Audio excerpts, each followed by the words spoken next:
معراج النبی کے موضوع پر خصوصی خطاب فرمانے کے لیے تشریف لا رہے ہیں قبلہ مفتی اعظم پاکستان حضرت علامہ مفتی محمد وقار الدین صاحب دامت برکاتہ العالیہ معراج کے موضوع پر خطاب فرمائیں گے۔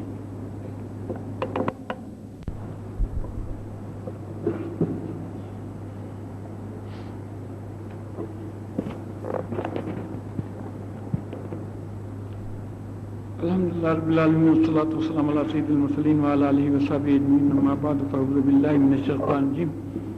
ان اللہ ملائکتہ یصلون علی النبی یا ایھا الذین آمنوا صلوا علیہ وسلموا تسلیما اللہم صل علی سیدنا محمد وعلی آل سیدنا مولانا محمد وبارک وسلم۔ اعوذ باللہ من الشیطان الرجیم۔ سبحان الذی اسری بعبدہ لیلا من المسجد الحرام الی المسجد الاقصی الذي باركنا حوله لنريه من آياتنا إنه هو السميع البصير۔ صدق الله مولانا العلي العظيم وصدق رسوله النبي الكريم۔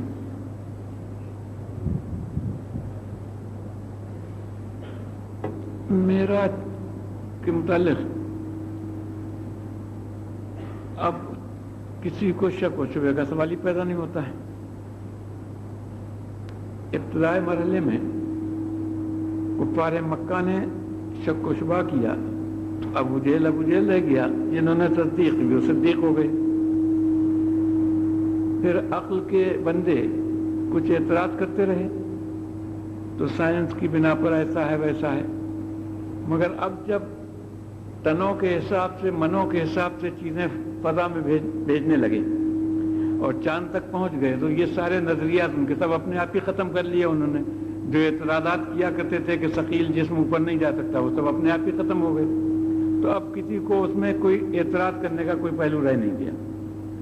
تو اس لیے مومن تو پہلے بھی کہتا تھا اور اب بھی وہی کہتا ہے کہ جس طرح بخاری اور مسلم اور صحاح کی تمام حدیثوں میں جیسا واقعہ معراج ہے بالکل ویسا ہی ہوا ہے، اس میں کوئی شک و شبہ کا سوال ہی نہیں ہے، اس لیے کہ یہ واقعہ اس زبان سے بیان ہوا کہ جس کے بارے میں قرآن کہتا ہے وما ينطق عن الهوى، کہ جو وہ اپنے خواہش نفسانی سے کبھی بولتے ہی نہیں ہیں۔ ان هو الا وحی یوحی، وہ تو جو بولتے ہیں وہی بولتے ہیں۔ تو جس زبان مبارک سے وہ واقعہ سنا تو لہذا وہ بالکل بے عین ہی ویسا ہی ہے، اس میں تو کوئی شک و شبہ کا مومن کو نہ پہلے کبھی شک تھا نہ اب مومن کو شک ہونے کا سوال ہے۔ صرف بات اتنی ہے کہ اس میں کچھ بات نکات ایسے ہیں کہ جن کی طرف بیان کرنے سے، جن کو بیان کرنے سے کچھ عظمت مصطفیٰ صلی اللہ تعالیٰ علیہ وسلم کا پتہ چلتا ہے، کچھ مومن کو وہ محبت نبی کریم صلی اللہ تعالیٰ علیہ وسلم کے بدلے اور صلے کا پتہ چلتا ہے۔ تو یہ چند باتیں ہیں کہ جو چند نقطے ہیں وہ میں آپ حضرات کو ذرا سا کچھ توجہ دلانا چاہتا ہوں۔ دیکھیے کچھ اصول ایسے ہیں کہ جو ہر مومن کو یاد رکھنا ہے، وہ ہر مومن جو اللہ اور رسول پر ایمان لایا اس کو سمجھنے کی باتیں اس کو یاد رکھنا ہے۔ ایک بات یہ ہے کہ اللہ تبارک و تعالیٰ مکان سے پاک ہے، ادھر ادھر نیچے اوپر یہاں وہاں یہ تمام چیزوں سے اللہ تعالیٰ پاک ہے، اس لیے کہ یہ سارے جسم کی صفتیں ہوتی ہیں، قریب ہونا، دور ہونا، آنا جانا، ادھر ہونا ادھر ہونا، یہ سارے جسم کی صفتیں ہوتی ہیں۔ اللہ تبارک و تعالیٰ جسم سے پاک، جسمانیات سے پاک اور جسم کی تمام صفات سے پاک، تو لہذا اللہ کے لیے کوئی مکان نہیں ہو سکتا ہے، نہ یہاں نہ وہاں۔ بلکہ حقیقتاً یہ بھی غلط ہے، لوگ جو مسلمان بول دیتے ہیں، غفلت سے بول دیتے ہیں اللہ ہر جگہ موجود ہے، یہ کہنا بھی صحیح نہیں ہے۔ اللہ جگہ سے پاک ہے، اللہ موجود ہے، یہ تصدیق ہے مومن کی کہ اللہ موجود، اللہ موجود ہے، مگر ہر جگہ کا لفظ اللہ کے لیے یہ بھی نہیں بولا جا سکتا ہے، اس لیے کہ جگہ سے وہ پاک ہے، یہ بھی نہیں کہہ سکتے ہیں کہ ہر جگہ موجود ہے، یہ لوگ بول دیتے ہیں۔ اور بعض دفعہ ایسا بھی ہوتا ہے کہ مسلمان یا غفلت سے اشارہ کر دیتا ہے وہ اوپر والا جانتا ہے، اشارہ کر دیتا ہے وہ جانتا ہے، تو یہ بھی حقیقتاً کوئی مومن اس قصد سے کبھی نہیں بول سکتا ہے کہ اللہ کوئی اوپر رہتا ہے جو اشارہ کر کے کہہ رہا ہے، بلکہ یہ ایک مومن کا وہ چاہے اپنی زبان سے نہ کہے مگر حقیقتاً اس کا ایمان جو ہے وہ اس بات کی دلیل ہے کہ وہ اللہ کو مکان سے پاک جانے گا، مگر صورت یہ ہوتی ہے کہ عربی زبان میں تو بہت قاعدے ہیں، تو اور اردو میں بھی ہے. آپ کسی کو کہنا چاہتے ہیں ابھی ذرا سی دیر میں آ گیا، تو یہ چٹکی کا ایک لیے بجا رہے ہیں. یہ قلت بنانے، زمانے کی قلت بتانے کے لیے آپ محسوس کر کے دکھاتے ہیں کہ اسے آنکھوں سے دیکھا جائے. تو جو چیز محسوس نہیں ہوتی ہے اس کو محسوس کر کے دکھا دیا جاتا تاکہ مخاطب سمجھ لے. تو عربی زبان میں بھی یہ قاعدے ہیں. تو بات یہ تھی کہ اللہ تبارک و تعالیٰ کی عظمتیں اتنی عظمت والا ہے کہ وہاں عقل کی رسائی ناممکن ہے. تو مسلمان جو ہاتھ اٹھاتا اوپر والا جانے، اس کا مطلب یہ ہوتا ہے کہ جس کی عظمتیں بہت بلند ہیں وہ جانے. یہ مطلب نہیں ہے کہ وہ آسمان والا جانتا ہے، بلکہ وہ عظمت اور مراتب میں جو بہت بلند و بالا ہے وہ جانتا ہے. اور بعض لوگوں کو حدیث سے کہیں شبہ نہ ہو جائے، اس لیے کہ بخاری مسلم سب میں ایک عجیب واقعہ ہے، اس میں تو تھوڑا سا ذرا تھا. ایک باندھی تھی، اس کو ایک لے کے آئے تو اس کی یہ پہچان کرنا تھی کہ یہ مومن ہے کہ نہیں ہے. تو آزاد کرنا تھا. ایک صاحب کو انہوں نے کہا کہ حضور میرے پاس یہ ایک باندھی ہے، میں اسے آزاد کر دوں کہ نہیں؟ کفارہ تھا. تو کفارے میں مسلمان باندھی کو آزاد کیا جا سکتا ہے. تو حضور نے اس باندھی سے پوچھا کہ این اللہ، اللہ کہاں ہے؟ تو اس نے کہا فی السماء، آسمان میں ہے. تو حضور نے فرمایا انہا مومنۃ، یا مومن ہے، آزاد کر دو اس کو. اسلام سے کتابوں سب میں ہے. حضور نے فرمایا اس کو آزاد کر دو. تو اب سوال یہ ہوتا ہے کہ وہ اس نے دیکھا کہ اللہ آسمان میں ہے اور حضور نے اس کو مومن ہونا قرار دیا، یہ مومن ہونے کی دلیل بتائی. تو اصل میں بات یہ نہیں تھی کہ آسمان میں ہونے کی بات نہیں تھی، بلکہ بات یہ تھی کہ اس زمانے کو آپ تصور کیجئے کہ جس زمانے کی یہ بات ہے، حضور کے زمانے کی. تو اس وقت جو مشرک تھے وہ اللہ کے نام سے یا جو نام بھی رکھ کر کے وہ بتاتے تھے کہ زمین پر ہمارے خدا ہیں. وہ ان بتوں کو سب کو زمین پر اپنا خدا بنایا کرتے تھے. وہ اللہ ان سے پوچھا جا کہتے وہ کعبے میں ہے، وہ وہاں صفا پر رہے، وہ مروہ میں ہے، وہ فلاں جگہ ہے. تو وہ اپنے خداؤں کو جب ان سے پوچھا جاتا تمہارا اللہ کام کہتے یہاں ہے. اس نے کہا کہ اللہ آسمان پر ہے، تو اس کا مطلب یہ ہے کہ ان بتوں کو خدا نہیں مانتی ہے. تو بس مومن ہو گئی. یہ سمجھ میں آ گئی کہ یہ بتوں کی قائل نہیں ہے. اگر بتوں کی قائل ہوتی تو یہ نہ کہتی کہ آسمان. تو اب وہ بیچاری اور کچھ جانتی نہیں تھی، اس نے اپنے ایمان کا اظہار اس طرح کر دیا کہ یہ دنیا کے بتوں سے میرا کوئی تعلق نہیں، یہ میرے خدا نہیں ہے. تو حضور نے اس کے مومن ہونے کی دلیل مان لیا. یہ وجہ تھی. خیر، تو ایک اصول تو یہ ہے کہ اللہ کے لیے مکان نہیں، یہ بالکل مومن کے لیے. دوسری ایک بات یاد رکھنے کی یہ ہے کہ دیکھیے مسلمان یہ جانتا ہے کہ فاعل حقیقی کا معنی کہ گویا حقیقتاً کام کرنے والا وہ صرف اللہ تعالیٰ ہے. اللہ کے علاوہ کوئی فاعل حقیقی نہیں ہے. جتنے فاعل کہلاتے ہیں وہ سب فاعل مجازی ہیں. آپ کہتے ہیں میں نے یہ کیا، میں نے وہ کیا، میں چلا، میں کھڑا ہوا، میں نے یہ سب آپ میں جو کہتے ہیں یہ تو نے کیا، اس نے کیا، یہ سب مجاز ہیں. حقیقتاً کرنے والا تو اللہ ہے. وہ فاعل وہ ہے، اس نے ہمیں قوت دی ہے. ہماری طرف یہ نسبتیں ساری مجازی ہوتی ہیں. عربی زبان میں اس پر بڑی عمدہ بحثیں ہیں کہ فاعل حقیقی اور فاعل مجازی پر. تو فاعل حقیقی مومن صرف جانتا ہے کہ اللہ تعالیٰ ہے، اور جتنے دوسرے فاعل ہیں وہ سارے فاعل مجازی کہلاتے ہیں، ان کی طرف نسبت مجاز کی ہوتی ہے. تو گویا حقیقتاً فاعل اللہ ہے. یہ بات ایک بالکل مومن ایمان کی بنیادی ضرورتوں میں سے کہ کام کا حقیقتاً کوئی کرنے والا یعنی عدم سے وجود میں لانے والا وہ ہے فاعل، وہی اللہ ہے. اور ہم لوگ جو ہیں وہ پیدا تو اللہ کرتا ہے، ہم اپنی طرف نسبت کر دیتے ہیں ہم نے کسی کو کوئی چیز دی. یہ دینا ہمارا دیکھنے میں فعل تھا، مگر دینا تو حقیقتاً اللہ کا فعل ہے. اس نے ہمارے اندر یہ پیدا کر دیا تو ہم نے دے دیا. اگر وہ نہ پیدا کرتا تو ہمارا ہاتھ ہی نہ ہلتا. تو اس لیے فاعل حقیقتاً اللہ کہتے ہیں. یہ بات ہو گئی. تیسری بات یہ ہے کہ دنیا میں جتنے بھی اسباب ہیں، یہ دنیا دارالاسباب ہے، اس میں سبب پیدا ہے. تو جتنے بھی اسباب ہیں ان کی سببیت اللہ نے پیدا کی ہے، یعنی ان کو سبب اللہ نے بنایا. مثلا آگ کو اللہ نے پیدا کیا، اور جلانے کی قوت بھی اس میں اللہ نے پیدا کی. اس میں اپنی ذاتی وہ خود نہ اپنے آپ موجود ہوئی، نہ اس میں حرارت خود موجود ہوئی. آگ بھی پیدا اللہ نے کی، اس میں حرارت بھی اللہ نے پیدا کی. برف اللہ نے پیدا کیا، ٹھنڈک بھی اللہ نے اس میں پیدا کی ہے. کوئی چیز کسی کی ذاتی نہیں ہے. یہ پرانے فلاسفہ کا گمراہی تھی کہ انہوں نے بہت سے اجسام کے لیے نوع ذاتی مانی، اس کے لیے اس خواص ذاتی مانے، ان کے مقتضا ذاتی مانے. یہ سب جہالت کی باتیں تھی. اسلام میں کسی کی کوئی صفت ذاتی کچھ نہیں ہے. وہ اللہ نے جس میں جو صفت پیدا کر دی وہ پیدا ہو گئی، اور نہیں پیدا کرتا کچھ نہیں. ایک بات یہ ہے کہ صرف کوئی بھی کسی کی صفت کوئی ذاتی نہیں ہے، بلکہ ہر چیز میں صفت اللہ کی پیدا کی ہوئی ہے. اب اس کے بعد ایک مسئلہ اور ہے کہ یہ صفتیں جو اللہ نے پیدا کی ہیں، یہ بھی نہیں ہے کہ بس اللہ نے پیدا کر دیا تو اللہ کا اختیار ختم ہو گیا، اب آگ اپنی مرضی سے آگ جلاتی رہے گی. یہ بھی نہیں، بلکہ یہ اسباب اللہ نے پیدا کیے، ان کی سببیت اللہ نے پیدا کی، اور اب بھی ان سببیتوں کا اثر مشیت الہی پر ہے. وہ چاہے گا تو یہ ہوگا، اور نہ چاہے تو اب بھی نہیں ہوگا.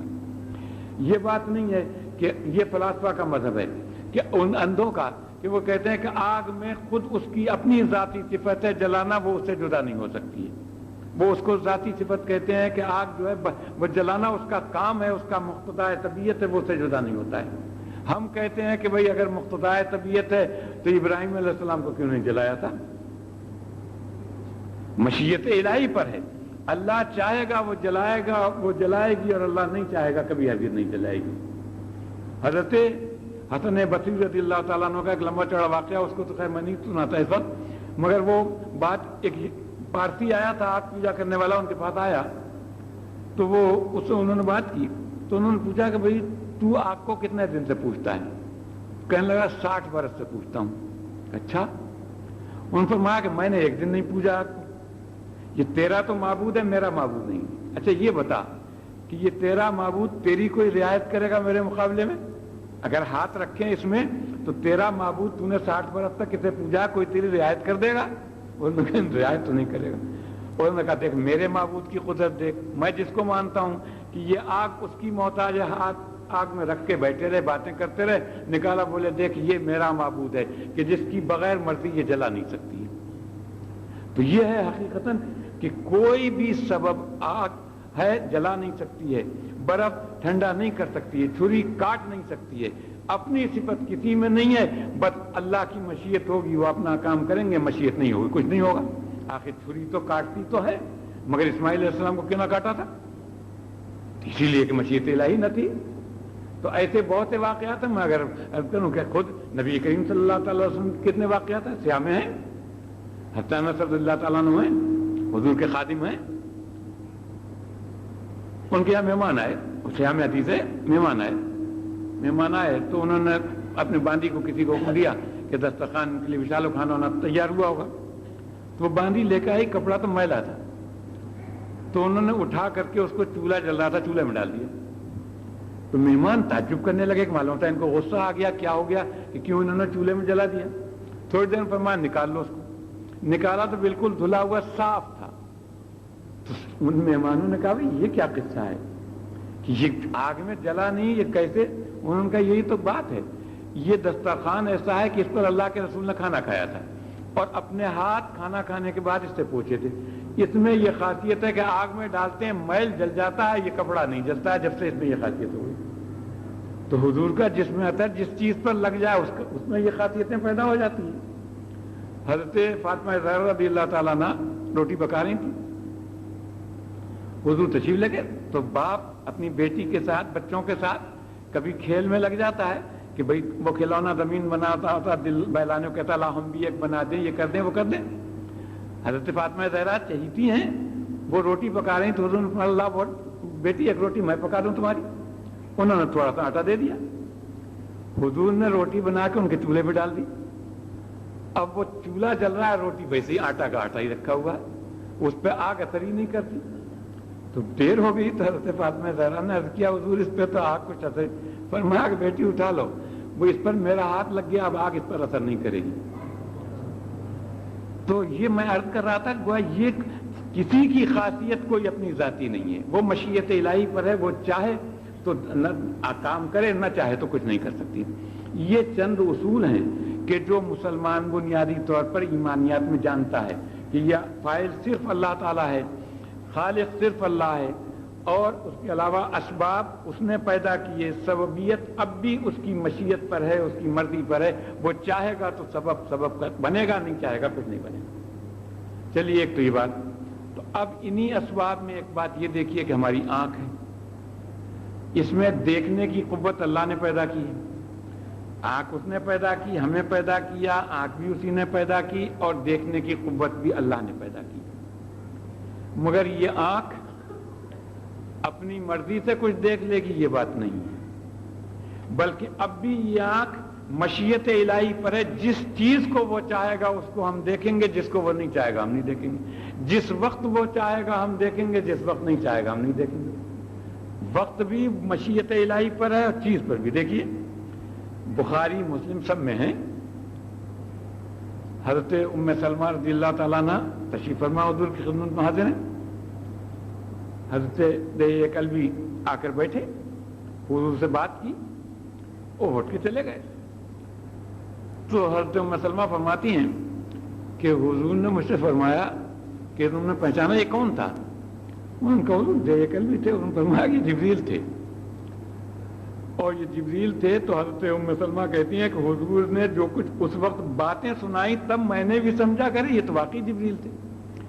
اچھا، حضرت عائشہ صدیقہ ہیں، فرماتی ہیں حضور کے ایک دن حضور نے فرمایا کہ حضور نے پہلے ہی فرمایا، جبریل امین نے آ کر کے حضور سے فرمایا کہ ابھی عائشہ آ رہی ہیں، آپ کے لیے کھانا وہاں سے، یہ تو مسلم میں ہے، آپ کے لیے کھانا لے کر آ رہی ہیں، جب آپ کے پاس آ جائیں تو میرا ان سے سلام کہہ دینا۔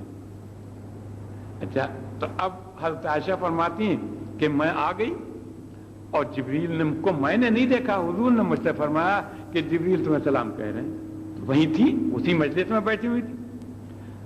بخاری مسلم سب میں ہے، حضرت خدیجہ کبریٰ رضی اللہ تعالیٰ عنہ تشریف فرما ہے، حضور کی خدمت میں حاضر ہیں، بیٹھی ہیں، پاس بیٹھی ہیں، جبریل امین حاضر ہوئے اور عرض کیا اللہ کے رسول سے، حضور نے فرمایا کہ جبریل آئے ہیں اور جبریل یہ کہتے ہیں کہ اللہ تعالیٰ تم کو سلام کہتا ہے۔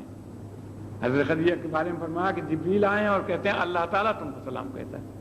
تو میں یہ بتا رہا تھا اسی مجلس میں بیٹھے ہوئے جبریل آتے تھے مگر کوئی نہیں دیکھتا تھا، تو کیا بات تھی؟ مشیت الہی نہیں تھی، جن کو اللہ نے چاہا اللہ کے رسول دیکھتے تھے اور نہیں دیکھتے تھے۔ پھر آپ یہاں ویسے دیکھیے، ابھی ملک الموت آتے ہیں نا، تو وہاں اور بھی تو لوگ بیٹھے ہوتے ہیں جس کی جان نکلتی ہوتی، کوئی نہیں دیکھتا ہے، مگر وہ دیکھتا ہے، جس کی جان نکالنے آتے ہیں وہ دیکھتا ہے۔ تو اب ایک ہی مجلس میں ہوتے ہیں، ایک دیکھتا اور نہیں دیکھتے ہیں، تو مشیت الہی ہے۔ ہمارے پاس فرشتے ہیں بیٹھے ہوئے، کرام کاتبین ہیں، اس میں تو کوئی انکار ہی نہیں، قرآن میں ہے، ہم نہیں دیکھتے ان کو۔ ہمارے ساتھ حافظین ہیں، ملائکہ ہمارے ساتھ رہتے ہیں، ہم ان کو نہیں دیکھتے ہیں۔ تو مشیت الہی پر ہے، جب وہ چاہے ہم دیکھ لیں گے، جب نہیں چاہتا نہیں دیکھتے ہیں۔ تو یہ بھی رویت بھی ہماری مشیت الہی پر ہے۔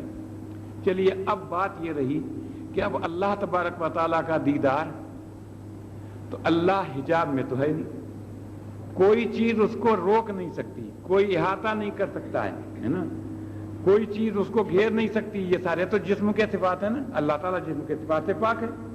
جب جسم ہی نہ تھے اللہ تو جب بھی تھا، وہ تو عدلی ابدی ہمیشہ تھے، ہمیشہ۔ یہ آسمان زمین کچھ بھی نہ تھے تو یہ اس کے لیے پردہ کیا بنیں گے؟ یہ تو بعد کے پیدا ہے، تب اس نے پیدا کیا، نہ اس کا مکان بن سکتے ہیں نا۔ تو سوال یہ کہ پھر اللہ کو ہم دیکھتے کیوں نہیں ہیں؟ تو ہمیں نظر آنا چاہیے تھا، مگر بات وہی ہے کہ مشیت الہی نہیں ہے۔ وہ اس نے دیکھنا ممکن تو ہے، اللہ تعالیٰ کا دیدار کرنا ممکن ہے، اگر محال ہوتا تو پھر آخرت میں بھی نہیں ہوتا۔ محال تو ہمیشہ محال ہوتا ہے، تو کبھی آخرت میں بھی نہیں ہو سکتا تھا، اور دنیا میں اگر محال ہوتا تو یہ کوئی محال نہیں ہوتا کہ ایک وقت محال ہو جائے ایک وقت محال نہ رہے۔ اور ہم کہتے ہیں ممکن ہے، اس کی دلیل کیا ہمارے متکلمین بتاتے ہیں، فرماتے ہیں دیکھو موسیٰ علیہ السلام نے رویت کا سوال کیا، رب ارنی، یا اللہ تو مجھے دکھا دے۔ تو نبی کسی محال کا سوال کبھی نہیں کیا کرتا ہے، جو چیز ہو ہی نہیں سکتی ہے نبی ایسی چیز کا سوال کبھی نہیں کرتے ہیں۔ تو جب موسیٰ علیہ السلام نے دیدار کی خواہش ظاہر کی تو ممکن تھا جب ہی انہوں نے دعا کی تھی، جب ہی انہوں نے سوال کیا تھا۔ تو یہ بات تو ٹھیک ہے کہ اللہ تعالیٰ کا دیدار ممکن ہے، اور حشر میں اور جنت میں انشاءاللہ العزیز مومن سب دیکھیں گے، تمام بخاری مسلم ہر کتاب میں حدیث ہے. حضور نے فرمایا کہ تم یہاں 14ویں رات کا چاند دیکھنے میں کیا تم ایک دوسرے کو دھکا دھکی کر کے اسے دیکھتے ہو؟ تمہیں کوئی شک و شبہ ہوتا ہے؟ یعنی کچھ ایسی چیز ہو کہ جس کے دیکھنے کے لیے سب آ کے اچکیں اور سب ایک دوسرے کو ہٹائیں پیچھے کریں. تو فرمایا کیا ایسا ہوتا ہے کہ 14ویں کا رات کا چاند دیکھنے کو تم ایسے کرتے ہو؟ ان کا نہیں. بالکل صاحب نے فرمایا کہ کرا لکھا ایسے ہی تمہیں اللہ تعالیٰ کا وہاں دیدار ہو جائے گا. ہر مومن کو اپنی جگہ پر دیدار ہو جائے گا اور اس دیدار کی کیفیت وہ اللہ تعالیٰ جانتا ہے, یا جب دیکھیں گے انشاءاللہ العزیز تب پتہ چلے گا کیسے ہوتا ہے, مگر کیفیت دنیا میں بتائی نہیں جا سکتی ہے. تو لہذا یہ بات بھی ہے کہ اللہ تعالیٰ کا دیدار ممکن ہے اور ہوگا بھی ہے. چلیے بس اب سوال یہ ہے کہ اب آپ ذرا دیکھیے کہ ان اصولوں کو ذہن میں رکھنے کے بعد کہ موسیٰ علیہ السلام نے جیسے میں نے آیت تلاوت کی رب ارنی انظر الیک, طور پر بلایا, اللہ تعالیٰ نے بلایا تھا. جب وحی آئی اور بلا واسطہ اللہ نے کلام کیا تو جب بات اللہ کی سنی تو موسیٰ علیہ السلام کو دیدار کا شوق پیدا ہوا کہ جس سے میں بات کر رہا ہوں یا اللہ تو اپنا دیدار بھی مجھے کرا دے.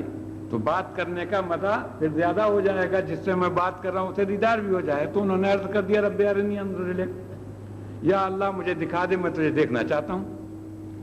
تو اللہ تعالیٰ نے جواب دے دیا لن ترانی, موسیٰ تم نہیں دیکھ سکتے ہو. مطلب کیا ہوا؟ لن ترانی فرمایا تم نہیں دیکھ سکتے ہو. یہ نہیں فرمایا کہ میں دیکھا نہیں جا سکتا ہوں, یہ نہیں فرمایا, فرمایا تم نہیں دیکھ سکتے ہو. معلوم ہوا کہ کمی تمہارے اندر ہے, تمہیں اس دنیا میں دیکھنے کی صلاحیت تم میں نہیں ہے, تمہاری آنکھوں میں قوت برداشت اتنی نہیں ہے کہ جو تم میرے دیدار کو برداشت کر سکو. میرا دیدار تو ہے, میری ذات تو ہے دیدار کے لیے, مگر دیکھنے والی آنکھ چاہیے, اور وہ آنکھ بنائی ہے تو اپنے محبوب کی بنائی ہے اور کسی آنکھ بنائی نہیں ہے. اس دنیا میں اگر کوئی دیدار کر سکتا ہے تو وہ محبوب کر سکتے ہیں, اور کوئی نہیں, تم نہیں دیکھ سکو گے. تو موسیٰ علیہ السلام کے جواب دے دیے. خیر اس کے باوجود پھر بھی چونکہ نبی ہیں اور اولو العزم رسول ہیں تو اب دل شکنی تو ہوگی. جب صاف صاف کہہ دیا کہ لن ترانی تم نہیں دیکھ سکتے ہو, تو ان کو اللہ تعالیٰ نے اطمینان دلانے کے لیے, تسلی کے لیے ان سے فرمایا کہ اچھا موسیٰ ایک کام کرو, فانظر الی الجبل, تم پہاڑ کو دیکھو اور ہم اپنی تجلیات یعنی وہ مشیت الہی کا پردہ ہٹا دیتے ہیں. میں نے بتایا کوئی اور پردہ تو ہے نہیں, ارادہ الہی ہے. جب ارادہ الہی ہو تو دکھائی دے جائے گا, نہیں ارادہ نہیں ہوگا. تو ہم اپنی مشیت کا اظہار کریں گے. تو ان استقر مکانہ فسوف ترانی, اگر یہ پہاڑ اپنی جگہ پر ٹھہرا رہ جائے تو تم بھی دیکھ سکو گے, اور اگر پہاڑ برداشت نہ کر سکے تو تم اپنے دل کو تسلی دے لینا کہ میں بھی نہیں دیکھ سکتا ہوں. یہ موسیٰ علیہ السلام کے تسلی دینے کے لیے اللہ تعالیٰ نے یہ فرمایا کہ فانظر الی الجبل, تم پہاڑ کو دیکھو, ان استقر مکانہ, اگر یہ اپنی جگہ پر رہے ٹھہر جائے, فسوف ترانی. تو اب کیا ہوا اس کے بعد؟ فلما تجلی ربہ, جب رب نے تجلی کا اظہار فرمایا تو جعلہ دکا وخر موسیٰ صعقا, پہاڑ تو ریزہ ریزہ ہو گیا, موسیٰ علیہ السلام بے ہوش ہو گئے. یہ موسیٰ علیہ السلام کا واقعہ قرآن میں ہے. تو انہوں نے رویت کا, تو اب اس میں دیکھیے طور پر موسیٰ علیہ السلام, تو یہاں ایک دیکھنے والا اور ایک وہ جس کو دیکھا. تو دیکھا تو اللہ تبارک و تعالیٰ کو, دیکھنے کی آرزو تو اللہ کو تھی, اور دیکھنے والے کون تھے؟ موسیٰ تھے. طور پر کون تھا؟ موسیٰ تھے نا, اللہ تعالیٰ تھوڑی طور پر تھا. اب یہ ایسا ہی ہے جیسے آپ کہتے ہیں نا کہ میں نے چاند دیکھا. کہاں دیکھا؟ بولا چھت پہ دیکھا. تو چھت پر چاند تھا؟ چھت پر تو آپ تھے. اللہ تبارک و تعالیٰ تو میں نے پہلے بتایا مکان سے پاک ہے.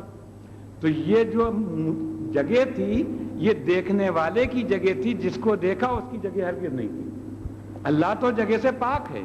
موسیٰ علیہ السلام کے لیے اللہ تعالیٰ نے یہ جگہ مقرر کی تھی کہ تم یہاں کھڑے ہو جاؤ, ہم اپنی تجلی کا اظہار کریں گے. اگر تم برداشت کر لو گے تو آگے بھی دیکھ سکو گے, نہیں برداشت کرو گے نہیں ہوگا.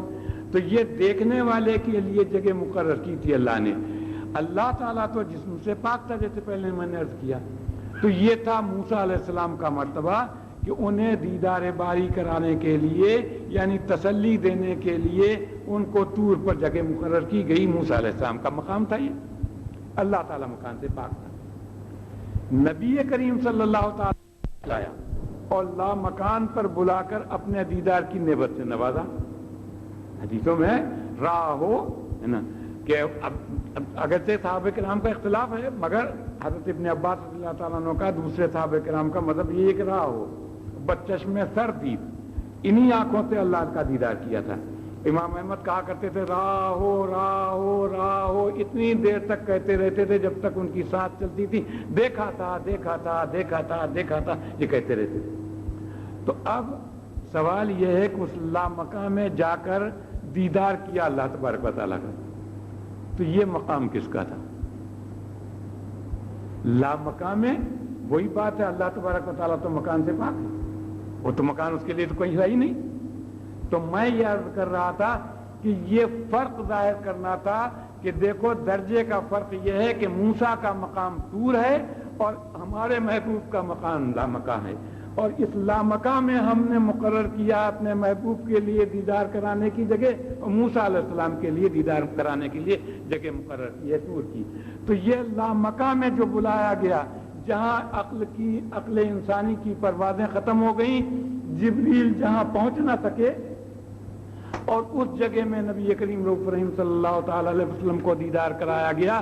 بالکل یقینی بات ہے کہ یہ جگہ اللہ کے رسول کی تھی، دیدار کرنے والے کی تھی، جس کو دیدار کیا وہ جگہ سے پاک تھا، مقام سے پاک تھا، وہ اس مقام سے بھی پاک تھا اور ہر جگہ سے پاک تھا۔ تو کیا معلوم ہوا؟ معلوم یہ ہوا کہ معراج میں نقطہ یہ تھا کہ اللہ تبارک و تعالیٰ اپنے محبوب کا یہ مقام ظاہر کر دے، دیکھو مقام محمدی اتنا بلند ہے کہ جہاں تمہاری عقل کی پروازیں ختم ہو جایا کرتی۔ یہ ہے مقام محمد رسول اللہ کہ اے عقل کے گھوڑے دوڑانے والوں، تم میرے محبوب کے مقام کو تمہاری عقلیں پہنچ نہیں سکتی ہیں، میں نے لامقام میں بلا کر اپنے محبوب کا مقام دکھا دیا۔ یہ مقام محمدی ہے، میں مقام سے پاک ہوں اور میں نے ان کو یہ مقام اظہار کر دیا۔ تو حقیقتاً اس معراج میں عظمت مصطفیٰ کا یہ اظہار کرنا تھا کہ ایسا مخلوقات میں اور کوئی ہے نہیں کہ اس مرتبے پر پہنچا ہو جہاں میرا محبوب پہنچا، اور میں پہلے بھی مکان سے پاک اور اب بھی مکان سے پاک اور ہمیشہ مکان سے پاک رہوں گا۔ لہذا مسلمان یہ تصور ہی نہیں کرے گا کہ وہاں گئے تھے تو اللہ کا مقام تھا، اللہ کو دیکھا، نہیں، مقام دیکھنے والے کا تھا، جس کو دیکھا تھا اس کا مقام وہاں بھی نہیں تھا، وہ مقام سے پاک تھا۔ تو اب یہ سمجھ میں آئی کہ یہ ہے عظمت مصطفیٰ اور یہ ہے مقام محمدی کہ جہاں عقل انسانی ختم ہو جایا کرتی ہے۔ ابھی پہ بات کو میں عرض کروں گا، مگر دیکھیے حضرت ابو الحسن خلقانی رضی اللہ تعالیٰ عنہ بڑے اولیاء کاملین میں سے ہیں، ان کے واقعات تو خیر بہت ہیں، ان سب اچھا تھوڑا سا دراصل سے آپ ان کی علمیت کو بھی دیکھ لیجئے۔ ایک محدث صاحب ان کے پاس آئے اور کہنے لگے کہ حضرت اس علاقے میں کوئی اچھے محدث ہوں تو ہمیں بتائیے، ہم ان سے کچھ حدیثیں سنیں۔ تو یہ حدیث ہم لوگ بھی یہ کرتے ہیں کہ حضور سے ہم تک کتنے واسطے حدیث میں آئے ہمارے پاس لکھے ہوئے کہ ہم نے ہمارے استاد نے بتایا، انہوں نے بتایا، انہوں نے سنایا، انہوں نے، اور یہ صحابہ کرام تک کتنے بیچ میں واسطے آ گئے۔ تو جو قریب رہتا ہے اس کی اعلی سند کہلاتی ہے، یعنی وہ اگر 100 واسطے یا 99 ہیں تو 99 والا یہ قریب ہو جائے گا۔ تو کوئی 10 15 20 واسطوں والے بھی ہیں، ایسے بھی ہیں، تو لہذا یہ قریب ہو جاتا، تو اسے اعلی سند کہتے ہیں۔ تو وہ آئے اور ان کا حضور ادھر کوئی اس علاقے میں ایسے محدث ہوں کہ جن کی سند بہت عالی ہو تو آپ بتائیے۔ تو ہم ان سے یہ کرتے ہیں کہ 2 حدیثیں ہم سنا دیتے ہیں آپ کو، آپ اپنی سند میں ہمارا نام بھی لکھ دیجیے، تو کہا 1 درجہ قریب ہو جاتے ہیں۔ تو انہوں نے فرمایا بھائی میں یہاں اللہ اللہ کرتا ہوں، تم محدث کو تلاش کرو، میں کہاں تمہیں بتاؤں کون محدث ہے۔ تو انہوں نے کہا تو حضرت پھر آپ اپنی بتا دیجیے آپ کی سند کیا ہے۔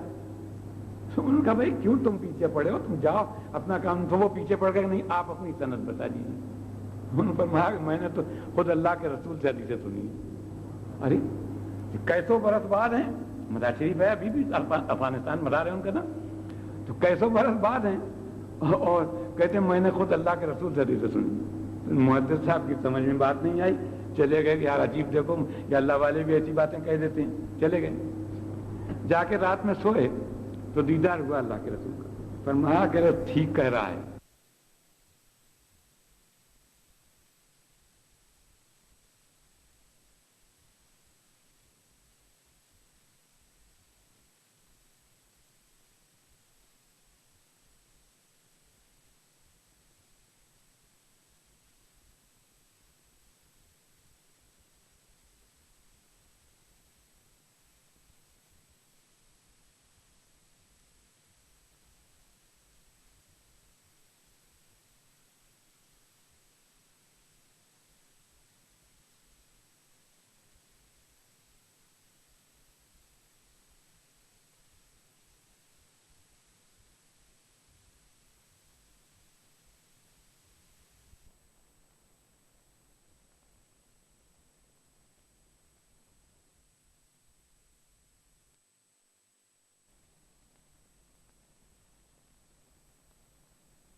دیدار ہوا اللہ کے رسول کا.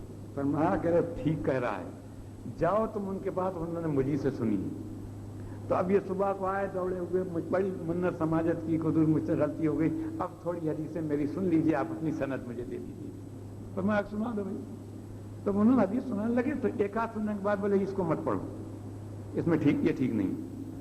تو دو ایک دفعہ جب ان کو ٹوکا تو وہ تھے محدث, وہ قاعدہ قانون جانتے تھے. انہوں نے کہا حضور میں تو یہ راویوں کے حالات جان کر اچھی اچھی حدیثیں سنا رہا ہوں کہ جو قوی راویوں کی, اور آپ اس کو ٹوک دے رہے ہیں, تو آخر آپ کا معیار کیا ہے وہ بھی تو مجھے بتائیے.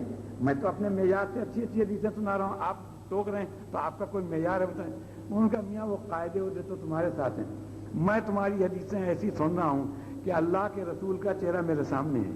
تمہاری حدیث سنتا ہوں, حضور کی پیشانی پر شکن پڑ جاتی, میں تم سے کہتا ہوں یہ مت سنا, حضور کو پسند نہیں, میں تو ایسے سن رہا ہوں حدیثیں. یہ ہے مقام حضرت ان کا ابو الحسن خرقانی کا, کہ حضور کا چہرہ دیکھ دیکھ کر کے حدیثیں سن رہے تھے, اور کہتے ہیں میں نے خود اللہ کے رسول سے حدیثیں سنی. وہ کیا فرماتے ہیں؟ فرماتے ہیں کہ اللہ نے مجھے بہت علم دیا ہے, بڑا کمال دیا, مگر مجھے یہ بات مخفی رہ گئی کہ میری علم کی رسائی وہاں تک نہ ہو سکی کہ جو مقام محمدی تھا, کہ اللہ کے رسول کی مقام کی بلندی تک میرا علم نہ پہنچ سکا. میں اس سے عاجز رہ گیا کہ وہاں تک میرے علم کی رسائی نہیں. تو یہ وہ علم والے ہیں کہ جو کہتے ہیں ماؤ شما کا کہنا کیا. تو میں یہی عرض کر رہا تھا کہ معراج میں حقیقتاً یہ نقطہ اللہ تعالیٰ نے ظاہر کر دیا کہ یہ رسول کو, جو رسول مانتا ہے وہ یہ مانے گا کہ یہ رسول کا مقام اتنا بلند ہے کہ عقل کی رسائی وہاں تک نہیں ہو سکتی ہے, اور مکان کی حدود ختم ہو جاتی ہیں. لا مکان میں ہم نے اپنے محبوب کو کھڑا کیا, یہ مقام تھا دیکھنے والے کا, اور ہم مقام سے پاک سے اپنے اپنا دیدار کرا دیا ہے. تو یہ تو تھی بات. اب دیکھیے ایک بات سمجھ میں آئے گی کہ تلکر رسول فضلنا بعضهم علی بعض منهم من کلم اللہ ورفع بعضهم درجات.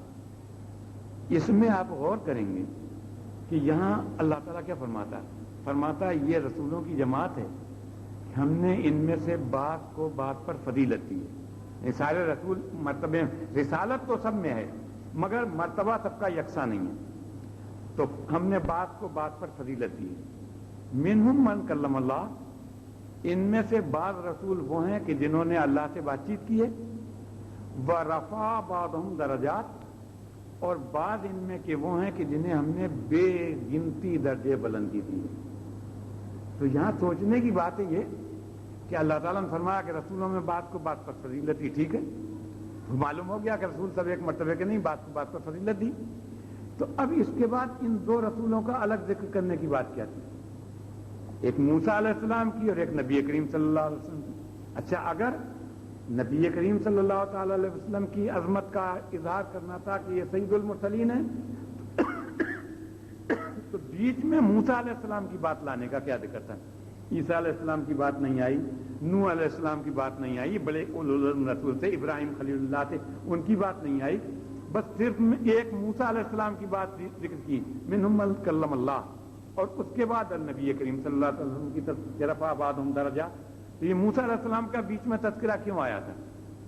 یہ بات وہی تھی جو میں عرض کر رہا تھا کہ موسیٰ علیہ السلام کا مقام یہ تھا کہ انہوں نے اللہ سے ہم کلامی کا شرف حاصل کیا، اور ان کا مقام مقام طور تھا، اور یہ تھا مقام محمدی کے رفع بعضهم درجات، ہم نے بے گنتی درجوں جنہیں بلند کر دیا ہے، یعنی ہم نے ان اتنا بلندی پر انہیں پہنچا دیا کہ جہاں درجے ہی ختم ہو گئے تو اب سوال ہی ہونے۔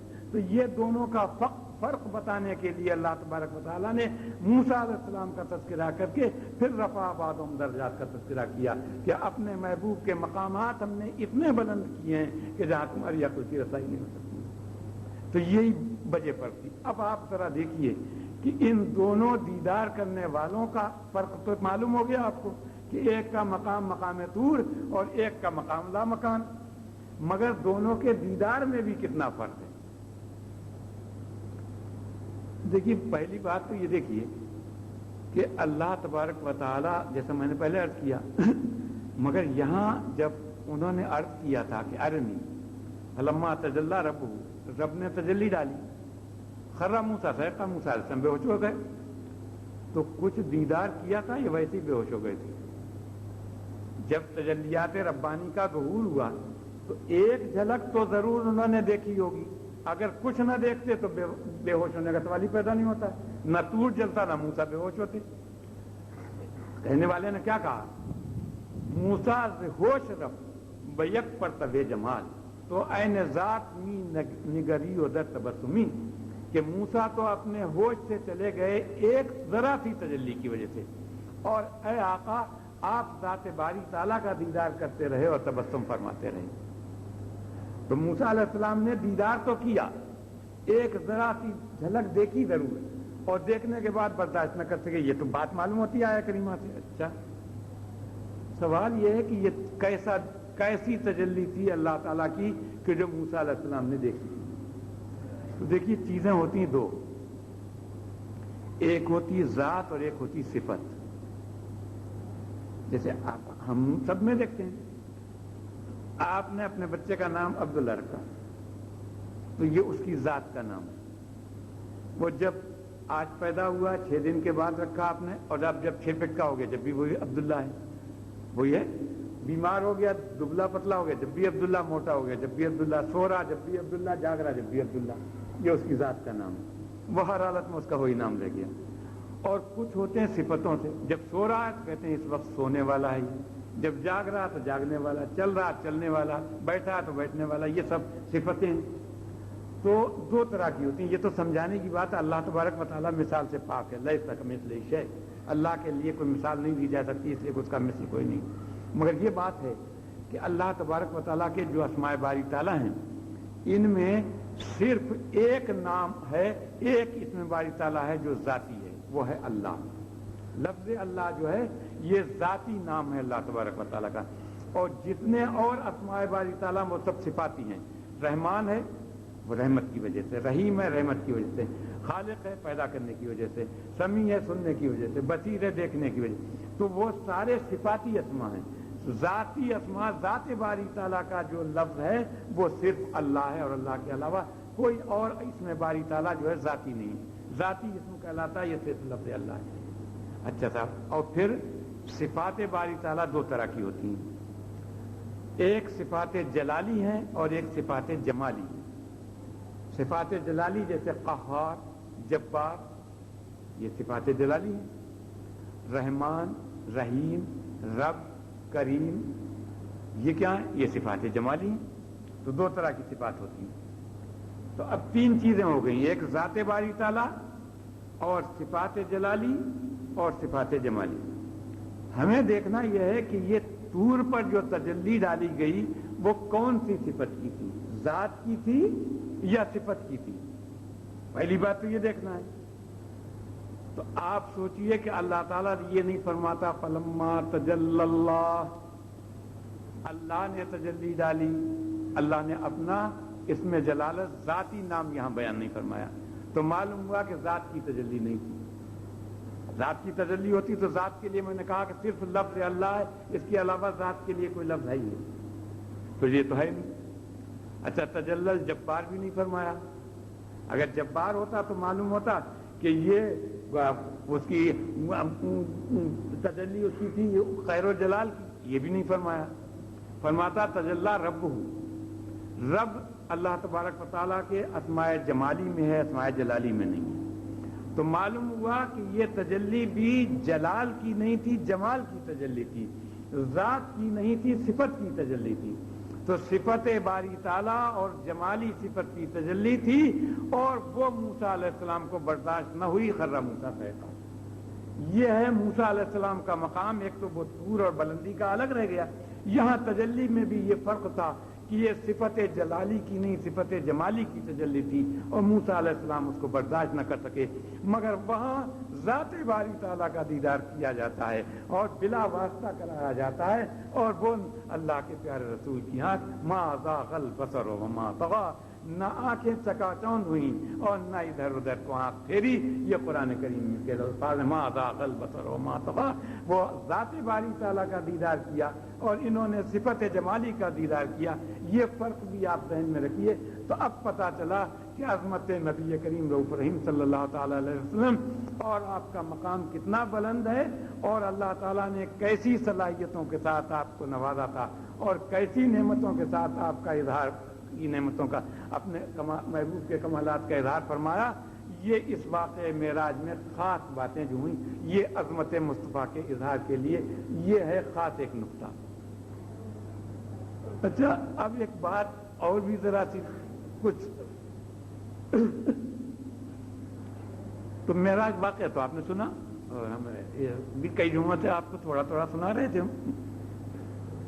تو یہ آپ سب جانتے ہیں کہ ایک مقام آیا سدرۃ المنتہا کا، جبریل امین وہاں رک گئے، اور سیاق حدیث کی کتابوں میں لفظ یہ ہے کہ نبی کریم صلی اللہ علیہ وسلم بولا جبریل اس مقام پر تم مجھ سے جدا ہو رہے. تو انہوں نے کہا لو دنوت ان ملۃ اللہ ترکت، اگر یک سرے منہ برتر پرم فروغ تجلی بے صورت پرم. اسی کو جامع صاحب نے کہا ہے. انہوں نے کہا کہ اگر ایک انگل آگے بڑھوں گا تو تجلیات ربانی کو برداشت نہیں کر سکوں گا، میں اس سے جل جاؤں گا. یہ مجھ سے ہو نہیں سکتا، مجھ میں آگے بڑھنے کی قدم کی برداشت ہی نہیں. یہ تو ہو گئی بات، ختم ہو گئی. اور پھر نہیں گئے. اس جگہ پر ہوا کیا؟ مدارج میں شیخ نے، شفا میں قاضی عیاض نے، دلائل النبوت میں سیوطی نے، یہ تینوں بڑے اچھے محدثین میں مانے ہوئے، کسی کو کچھ کہنے کی گنجائش نہیں. ان تینوں نے یہاں ایک واقعہ لکھا ہے. فرمایا کہ جب جبریل جانے کو تیار نہیں ہوئے تو نبی کریم صلی اللہ تعالی علیہ وسلم نے فرمایا کہ اچھا جبریل تم نہیں جاتے ہو، نہ جاؤ، مگر تمہاری کوئی آرزو ہو کہ جو ابھی تک پوری نہ ہوئی ہو تو وہ مجھے بتا دو، میں اللہ تعالیٰ سے عرض کر کے تمہاری آرزو پوری کرا دوں گا. یہ عجیب بات ہے کہ آخر سائل حاجت مند اپنی عرض کرتا کہ میرا یہ کام کرا دیجئے تو ایک بات ہوتی ہے. وہاں جبریل تو نہیں عرض کر رہے ہیں، وہ خود جو پوری کرانے والے ہیں وہ پوچھتے ہیں کہ جبریل تمہاری کوئی آرزو ہو تو بتاؤ، جو ابھی تک پوری نہ ہوئی ہو تو مجھے کہو، میں پوری کرا دوں گا. تو یہ اور کیا بات ہو گئی کہ خود اللہ کے رسول نے پوچھا، جبریل نے عرض نہیں کیا. حاجت مند اپنی حاجتیں تو عرض کرتے ہیں دنیا میں، مگر حاجت پوری کرنے والا خود پوچھے کہ کہو تو کہو، کرا دوں تمہارا کام کیا ہے. تو آخر یہ بات کیا تھی، خود حضور نے کیوں پوچھا تھا؟ تو اس میں لوگوں نے محدثین نے پھر مختلف نقطے بیان کیے. بعض لوگوں نے کہا کہ نہیں، یہاں بھید تھا. بات یہ تھی کہ ابراہیم علیہ السلام کو جب نمرود نے آگ میں ڈالا تو جبریل امین آئے تھے. یہ تو حدیثوں میں ہے. جبریل آئے، انہوں نے عرض کیا تھا کہ خلیل اللہ، اگر آپ کو کوئی مدد کی حاجت ہو تو آپ فرمائیے، میں آپ کی مدد کو حاضر ہوں. تو جبریل امین نے آ کر کے عرض کیا تھا کہ میں آپ کی مدد کو تیار ہوں، آپ فرمائیے. تو انہوں نے کہا اما الیک فلا، مجھے تم سے کوئی حاجت نہیں. ابراہیم علیہ السلام نے منع کر دیا، اما الیک فلا، تم سے کوئی حاجت نہیں. یہ تو بات ہو گئی. مگر سوال یہ ہے کہ جبریل نے آ کر کے عرض تو کیا، ابراہیم علیہ السلام نے قبول نہیں کیا، یہ ان کا فعل تھا. جبریل تو آئے مدد کرنے کو، تو احسان تو ہوا. آپ کسی سے کہیں کہ بھائی تمہارا کوئی کام ہو میں کر دوں گا، تمہاری مدد کی انہوں نے کہا نہیں مجھے ضرورت نہیں ہے، تو آپ کا احسان تو ہو گیا. تو جبریل نے آ کر کے جب کہا کہ آپ کو کوئی حاجت ہو تو کہیے میں آپ کی مدد کرنے کو، جبریل کا احسان تو ہو گیا. خلیل اللہ نے قبول نہیں کیا. تو حضرت ابراہیم علیہ السلام حضور کے دادا ہیں. اللہ کے پیارے رسول کا منشا یہ تھا کہ جبرائیل تم نے میرے دادا کے ساتھ احسان کیا تھا، لو میں اس کا بدلہ چکائے دیتا ہوں کہ کہو آج میں تمہاری حاجت روائی کیے دیتا ہوں، میں اس کا بدلہ چکائے دیتا ہوں، تمہارا میرے دادا پر تمہارا احسان تھا۔ اور یا یوں کہیے کہ جبریل امین کو بتانا تھا کہ جبرائیل تم اپنا مقام تو پہچانو کہ تم خلیل اللہ کے پاس جا کر کہہ رہے تھے کہ میں آپ کی مدد کر دوں، ارے میرا مقام دیکھو کہ میں تمہاری حاجت روائی کرا سکتا ہوں، میرا مقام یہ ہے کہ میں تمہاری حاجت روائی کراؤں گا، کہو کیا حاجت ہے تمہاری۔ یہ اپنی عظمت اور جبریل کا مقام بتانا تھا جبریل کو۔ تو جو بھی ہو، مگر یہاں ایک بات اور بھی ذاتی عرض کر دوں کہ لوگوں کو موقع ملتا ہے نا، لوگ حدیث و قرآن پڑھتے ہیں اس نیت سے کہ کہیں ذرا سا شان گھٹانے کا موقع مل جائے۔ وہ قرآن کو پڑھتے وقت یہ ذہن میں ہے کہ کہیں کوئی آیت، ہاں مل گئی بس، کیا ارے دیکھو اس میں یہ ہے، اس میں علم نہیں ہے، اس میں یہ نہیں، کوئی نہ کوئی بات، بس قرآن پڑھنے کا منشا یہ کہ خوب حدیث پڑھو تو پڑھتے۔ میری سمجھ میں نہیں آتا ہے کہ ساری حدیثیں بھری پڑی ہیں، تمام علم غیب کی اتنی حدیثیں بھری ہیں کہ حضور نے فرمایا کل یہ ہوگا، پرسوں یہ ہوگا، یہ جنتی ہے، یہ ایمان پر خاتمہ ہوگا، یہ اس کا ایمان صحیح، یہ سب غیب کی خبریں وہ کبھی ان کو نہیں سوچتی ہیں۔ بس اگر کہیں مل جائے، نہیں ارے دیکھو نا حضور نے فرمایا میں نہیں جانتا ہوں، تو یہ ان کی ذہنی ہے۔ تو اب اس واقعے، یہ واقعہ مشہور تفسیروں میں ہے سب میں کہ جبریل آئے تھے اور ابراہیم علیہ السلام نے کہا اما الیک فلا، تم سے کوئی کام نہیں۔ لوگوں نے کہا کہ میاں تم کہتے ہو نا کہ یہ اللہ والے جو ہیں حاجت روائی کر دیتے ہیں اور یہ کر دیتے ہیں وہ کرتے ہیں، دیکھو نا ابراہیم علیہ السلام نے منع کر دیا نا، شرک کی بات تھی، ابراہیم علیہ السلام نے کہا تم سے کچھ نہیں مدد لوں گا۔ اگر جائز ہوتا تو ابراہیم علیہ السلام مدد لے لیتے، اس وقت زیادہ اور مدد کی کیا ضرورت تھی کہ آگ میں جلنے کا موقع تھا، انہوں نے فوراً جبریل آ گئے تو انہوں نے کہہ دیا نہیں تم سے کوئی کام نہیں لوں گا، تو جان چلی جاتی مگر مدد نہیں لینے کو تیار ہوئے، تو یہ معلومات مدد نہیں لینا چاہیے۔ تو استمداد من غیر اللہ ان کا بھی اس سے بڑی اور کیا دلیل ہوگی؟ تو یہ وہ فوراً جھٹ سے اس کو واقعے کو پیش کر دیتے ہیں۔ تو میں آپ کو بتاؤں کہ آخر کیوں نہیں لیا، خلیل اللہ نے مدد کیوں نہیں لی تھی؟ دیکھیے قاعدہ یہ ہے کہ عقل بھی تو ہے انسان کے پاس۔ آپ کی گورنر سے دوستی ہے، صدر سے دوستی ہے، آپ جاتے ہیں ملتے ہیں، صدر صاحب کا دوستانہ ہے، اور پیون جو ہیں وہ سب کام کراتے ہیں، ان کا پی اے جو ہے بہت کام کراتا ہے، پیون کراتا ہے، درخواست منظور نہیں کرتی مجھے دے دیجیے، میں کسی ہر وقت حضور ایک طرح سے میرا بھی دستخط لگا دیجیے، کر دیتا ہے نا۔ تو یہ موقع دے کے وہ اپنے کرا لیتے ہیں۔ تو اگر آپ سے کوئی پیون یہ کہے کہ صاحب آپ کا اگر کوئی کام ہو تو مجھے بتائیے اور میں گورنر صاحب سے کرا دوں گا، تو آپ اسے کیا کہیں گے؟ کہیں گے بے آدمی، میں خود ان کا دوست ہوں، تو تجھ سے کام کو کہہ کے میں اپنی دوستی کو بٹا لگاؤں گا؟ جب میری دوستی خود گورنر سے ہے تو میں تجھ سے کام لے کر کے تو میں اپنی دوستی پر داغدار کر دوں گا۔ ظاہر بات عقل کا تقاضا ہی ہے۔ تو ابراہیم علیہ السلام خلیل اللہ ہیں، اللہ کے خلیل ہیں، جبریل خادم انبیاء ہے، خادم ہے۔ تو جبریل عرض کرے کہ مجھے کوئی کام ہو تو بتائیے، اگر خلیل اللہ ان سے مدد لیتے تو اپنی خلت پر داغ لگاتے۔ وہ کہتے ہیں ارے میں خلیل ہوں اللہ کا، میرا مولا وہ خود میری مدد کرے گا، جبریل تم سے مجھے کوئی کام نہیں، اما الیک تم سے کوئی کام نہیں ہے، تم اس قابل کہاں ہو کہ خلیل کی مدد کرو، میں خلیل ہوں اللہ کا اور اللہ میری مدد کر دے گا، تو میں اپنی خلت پر داغ نہیں آنے دوں گا۔ اس لیے ابراہیم علیہ السلام نے اس کو منع کر دیا، ورنہ بول لے لیتے۔ تو ظاہر بات ہے خلت کا مقام خلیل وہی تھا کہ وہ کسی کی خدمت کو قبول نہ کرتے اور وہ اپنے خلیل کے اوپر ناز تھا انہیں کہ میں جس کا خلیل ہوں وہ میرے لیے مدد کرے گا۔ بات سیدھی تھی، خیر ہو گئی بات۔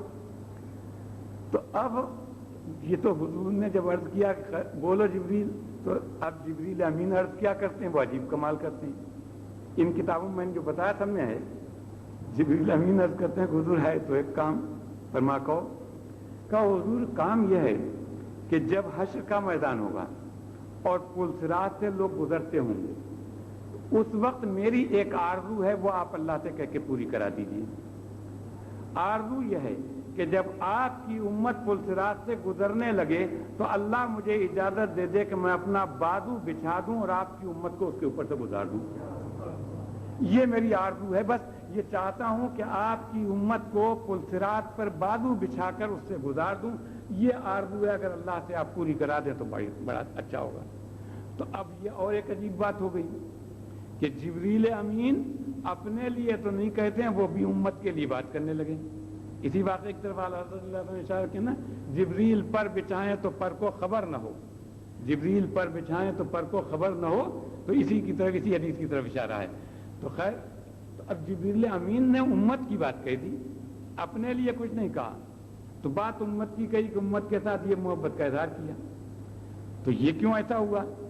وہ جبریل امین تو ملائکہ مقربین میں کے بلکہ سید الملائکہ ہیں نا، وہ جانتے تھے کہ میں جن سے بات کر رہا ہوں انہیں سب سے زیادہ خیال ہے تو اپنی امت کا ہے، ہر وقت بات اپنی امت کی کرتے ہیں، تو ان کی امت کے ساتھ ہمدردی کی جائے تو یہ خوش ہو جائیں گے، ان کی امت کی ہمدردی کا اظہار کر دو یہ خوش ہو جائیں گے۔ تو لہذا ان کی امت کے بارے میں انہوں نے عرض کیا کہ آپ کی امت سے یہ ہمدردی کرنا چاہتا ہوں کہ پل صراط سے بازو پر بچھا کے گزارنا چاہتا ہوں، اور اگر یہ راضی ہو گئے تو ان کی رضا ایسی ہوتی ہے کہ وَلَسَوْفَ يُعْطِيكَ رَبُّكَ فَتَرْضَىٰ، اے محبوب تمہیں ہم اتنا دے دیں گے کہ تم راضی ہو جاؤ۔ ان کی رضا ان کا مالک چاہتا ہے، انہیں ناراض ہونا نہیں چاہتا ہے، یہ راضی ہو گئے تو مالک راضی ہو جائے گا، اور جب خدا راضی ہو جائے تو کوئی چیز کی کمی نہیں رہا کرتی ہے، تو مالک راضی تو سب کچھ مل جائے گا۔ جبریل امین نے بہت مختصر راستہ اس بات کے لیے پکڑ لیا کہ اگر ان کی ہمدردی کی بات کہوں تو یہ راضی اور یہ راضی تو مولا راضی، اور جب خدا راضی تو پھر کمی کسی چیز کی نہیں ہے۔ تو جبریل نے بات کہہ دی، ہو گئی بات، حضور چلے گئے۔ اب وہ سب کچھ ہوا، دیدار باری تعالیٰ ہوا، نماز کی فرضیت ہوئی، سب کچھ ہو گیا، واپس آنے لگے تو اللہ کے رسول نے کچھ عرض نہیں کیا، جبریل کی بات کو کچھ عرض ہی نہیں کیا، کوئی تذکرہ ہی نہیں کیا۔ تو اب یہاں اور ایک عجیب بات ہے، یہ جن کتاب میں نام دیے سب میں یوں ہی واقعہ لکھا ہوا ہے۔ اللہ تعالیٰ خود پوچھتا ہے اے محبوب جبریل کا بات کا کیا ہوا؟ تو وہ دینے والا خالق خود پوچھتا ہے۔ محبوب تو اس تجلی میں اور دیدار باری تعالیٰ میں ایسے منہمک ہیں کہ اس طرف توجہ ہی نہیں رہی۔ یہ تو اللہ تعالیٰ فرماتا ہے محبوب و جبریل کی آرزو کا کیا ہوا؟ تو اللہ کے محبوب کہتے ہیں یا الہ العالمین، تو دانا ہے، تو جانتا ہے، میں نے عرض نہیں کیا مگر تجھے تو معلوم ہے کہ میں نے کیا پوچھا، جبریل نے مجھ سے کیا عرض کیا تھا۔ تو اللہ تعالیٰ فرماتا ہے کہ جبھی تو میں نے بھی پوچھا ہے۔ اچھا تو بات سنو، ذالک فی من احبک وصحبک، جاؤ جبریل کی آرزو کو پورا کر دوں گا دو گروہ کے لیے، ایک تو تمہارے صحابہ کرام کے لیے اور ایک تم سے محبت کرنے والے ہر مسلمان کے لیے۔ یہ جبریل کی آرزو کو میں پورا کر دوں گا کہ وہ پل صراط پر بازو بچھا کر گزار دیں گے۔ تو دو گروہ کے لیے اللہ تعالیٰ نے وعدہ فرما لیا کہ جاؤ جبریل کی آرزو پوری کر دی جائے گی۔ تمام صحابہ کرام، معلوم ہوا کہ سارے صحابہ کرام وہ ایسے ناجی ہیں کہ جبریل امین ان کو پر بچھا کر گزاریں گے، اور جو محبت کرنے والا مسلمان ہے قیامت تک جتنے اللہ کے بندے اللہ کے رسول کے شہدائی اور فدائی ہوں گے، اور محبت نبی کریم صلی اللہ تعالیٰ علیہ وسلم کو اپنا اوڑھنا بچھونا بنائے ہوئے ہوں گے، اور ان کے دلوں میں عظمت رسول اور محبت رسول راسخ ہوگی۔ ان سب کے لیے بھی اللہ نے وعدہ کر دیا کہ جاؤ جبریل ان سب کے لیے، تو یہ تمہیں وعدہ کیے دیتا ہوں کہ جبریل پر بچھا کے گزار دیں گے۔ یہ ہم گناہگاروں کے لیے اللہ کے پیارے رسول اس دن یہ خوشخبری لے کر آئے کہ جبریل کی یہ آرزو تھی اور اللہ تعالیٰ نے اس آرزو کو پورا کرنے کا وعدہ فرما لیا۔ تو یہ دو ایسی باتیں تھیں کہ جو میں نے عرض کر دی کہ جو معراج میں خاص خاص باتیں تھیں، کہ جو دو خاص نقطے تھے، باقی ابھی تو اور بہت سے مقام ایسے ہیں۔ تو میں تو سچی بات یہ ہے کہ میں یہ بس یہیں جو اتنی تقریر کر لیتا ہوں وہاں بالکل کچھ کرتا ہی نہیں ہوں، صرف تھوڑا سا دیر پڑھا دیتا ہوں مدرسے میں، باقی تو اب ڈاکٹر نے منع کیا ہے۔ تو اللہ کی یہ شان ہے کہ میں اتنی دیر بول لیا، بس اللہ تعالیٰ اور قوت دے، اور آپ حضرات دعا فرمایا کریں۔ صلی اللہ علیہ وسلم۔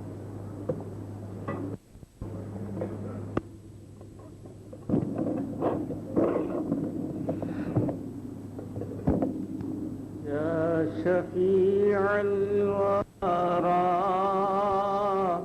سلام علیک یا نبی الہدی، سلام علیک یا شفیع الورى، سلام علیک یا نبی الہدی، سلام علیک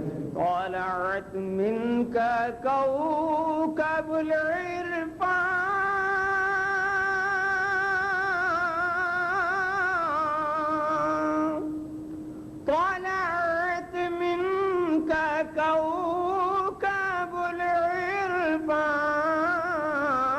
العرفان طلعت منك كوكب العرفان أنت نور الهدى سلام عليك يا شفيع الورى سلام عليك يا نبي الهدى سلام عليك يا شفيع الورى سلام عليك يا نبي الهدى ليلة أسرى به قالت الأنبياء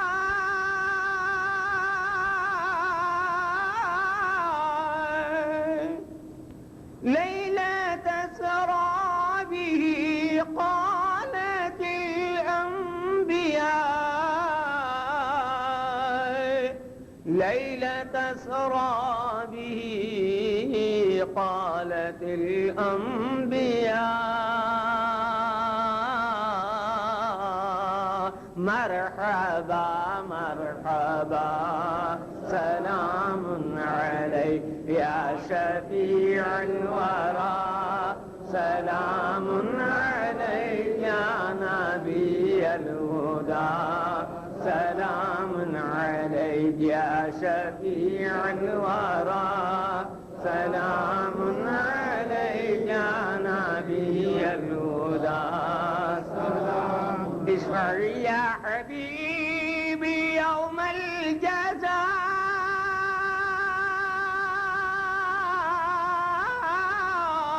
الجزاء اشفع يا حبيبي يوم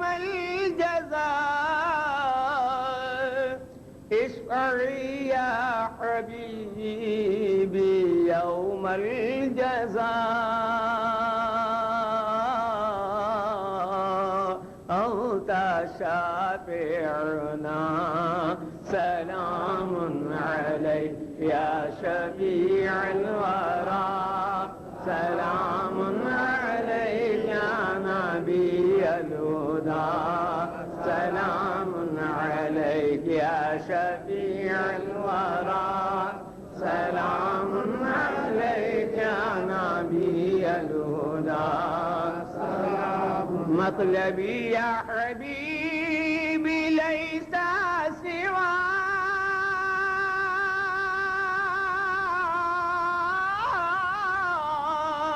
سواك مطلبي يا حبيبي ليس سواك مطلبي يا حبيبي ليس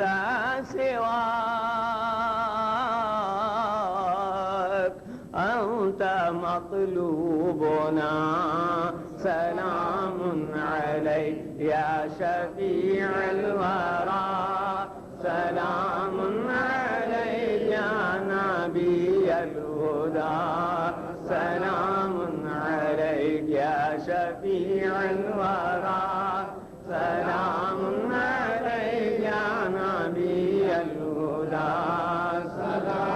هذا قول غلامك عشقي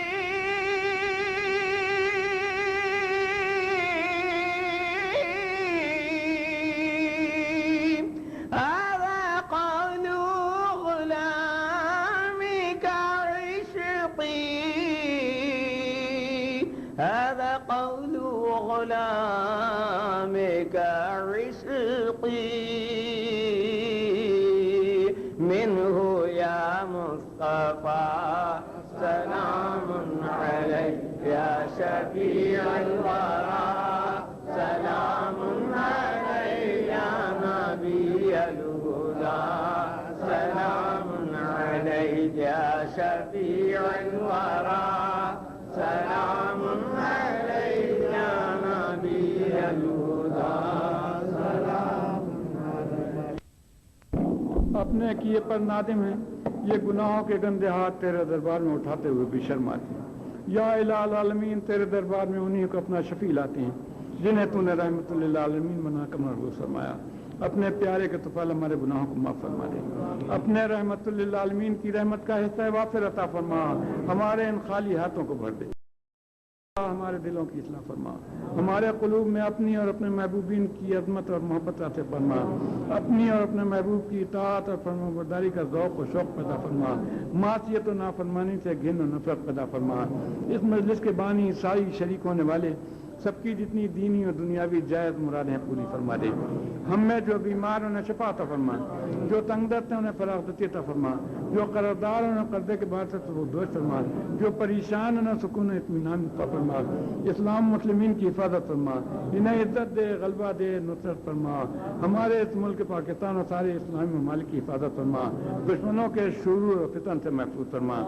یا الہ العالمین، اس فتنہ و فساد کے زمانے میں ہمارے ایمانوں کی حفاظت فرما، ہمیں دین مستقیم پر ثابت قدم رکھ، صراط مستقیم پر چلا، جب تک دنیا میں جیئیں تیری اور تیرے محبوب کی اطاعت کرتے رہیں، جانے لگیں تو اس طرح اٹھانا کہ ہمارے ہاتھوں میں دامن پاک مصطفیٰ صلی اللہ علیہ وسلم، ہمارے دلوں میں تیری اور تیرے محبوبین کی عظمت اور محبت ہو، زبانی زبانوں پر تیرا اور تیرے پیارے کا نام نامی ہو، ہم لا الہ الا اللہ محمد رسول اللہ کہتے ہوئے دنیا سے جائیں۔ ربنا تقبل دعانا بجابک صلی اللہ تعالی علی خیر خلقی محمد و آلہ و صحبہ اجمعین، آمین برحمتک۔